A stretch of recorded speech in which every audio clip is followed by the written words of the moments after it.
When I accepted Christ, I was very shy, very, very shy. I didn't used to speak to people to the point where people believed that I was proud. But not that I was proud. I would come, I came up in a home. I have never cursed a man or a woman in my life because we couldn't curse. I came up in a very strict home. We were Catholic. We went to church every Sunday. My mother took us to church. We walked to church. Sometimes the bus took us to church, you know, and we woke up early on mornings. Morning we woke up so early, and we had to walk 9 miles to church. And when we reached the village, it wasn't daybreak. So you can imagine how early we woke up to walk 9 miles to church.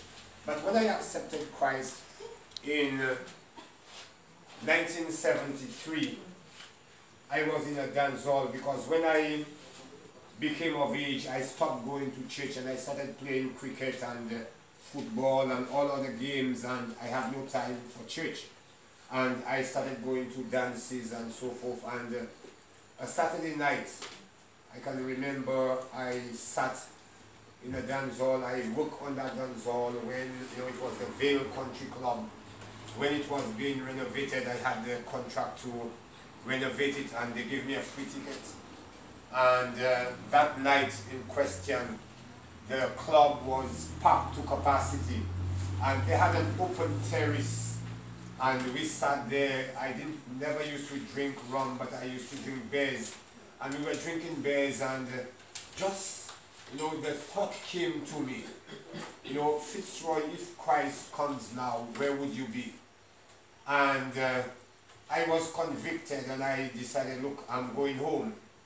And when I told those who were there around the round table with me, some fellas and girls, and I told them I was going home, they couldn't believe me. They said, no, you can't go home because the party is in full swing, you can't go home. And I said, yes, I'm going home.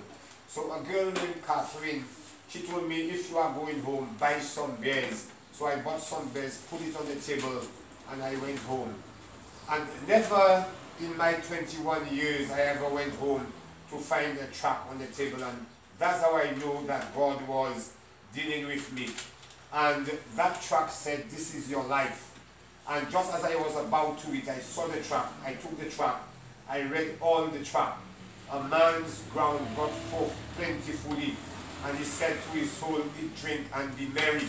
And I will break my barns and build greater ones, and we know the story.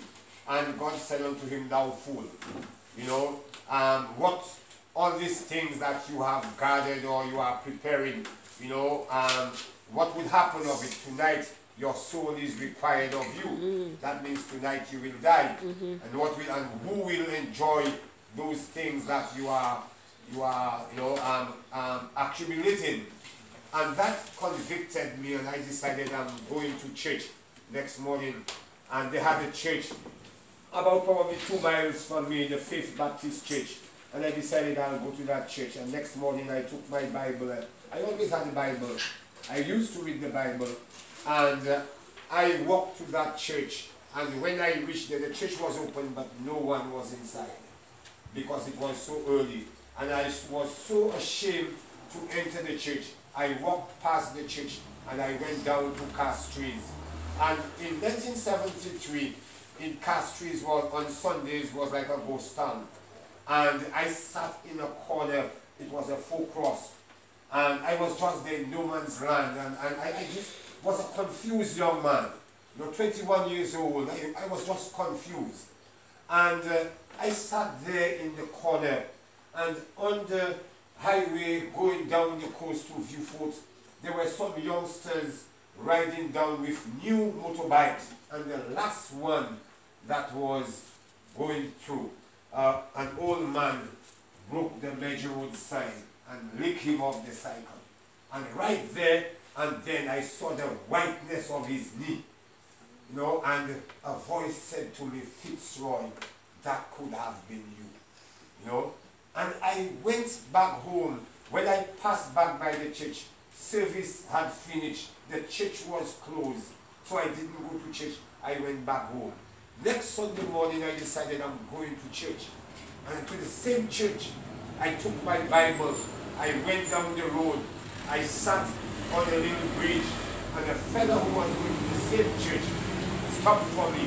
And he was telling me how good God is and how sweet Jesus is, but I never told him I was going to the same church.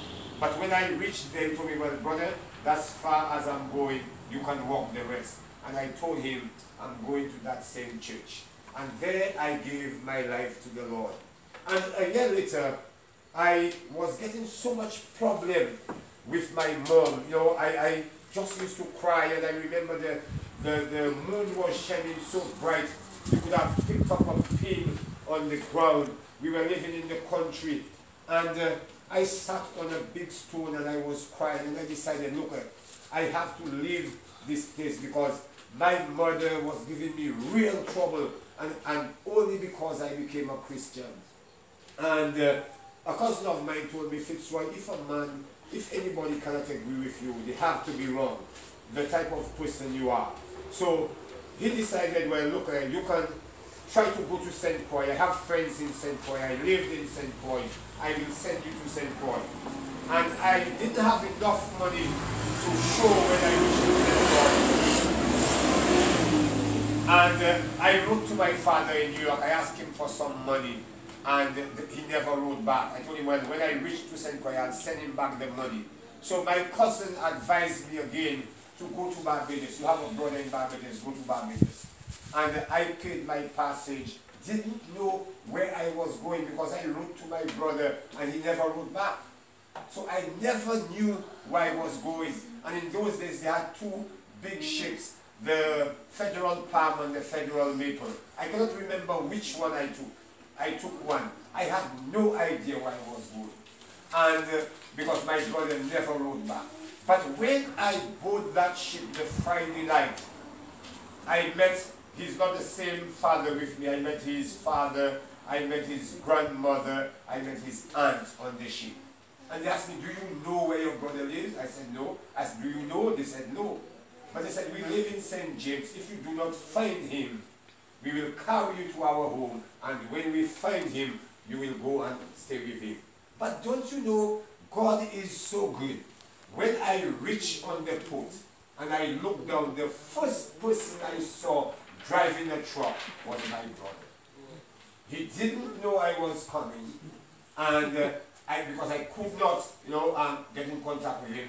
But there I met him and I said, God is working in my life. And I want to encourage you, that whatever happens, remember, God is at work. And I joined the Emmanuel Baptist Church. When I came here, the first Sunday, I didn't find a church. I said I want to go to a Baptist church.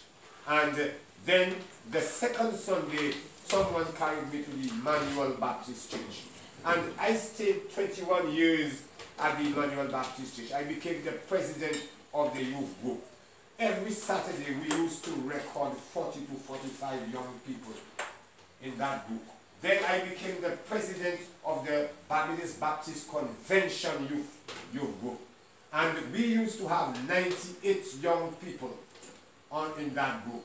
And I took 39 young people to Trinidad in 1979. We had a ball in Trinidad as young people. We used to enjoy ourselves. We had retreat in Valley Hill.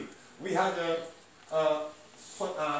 Concert Bay. We had an all-night cookout on Concert Bay. We had about 50 young people there. We enjoy. Young people ought to enjoy them, yourself. So what I am asking you and what I'm encouraging you to do, plan programs that will entice and encourage young people to join your group, and they would come and worship with you. They would have activities with you. Keep active.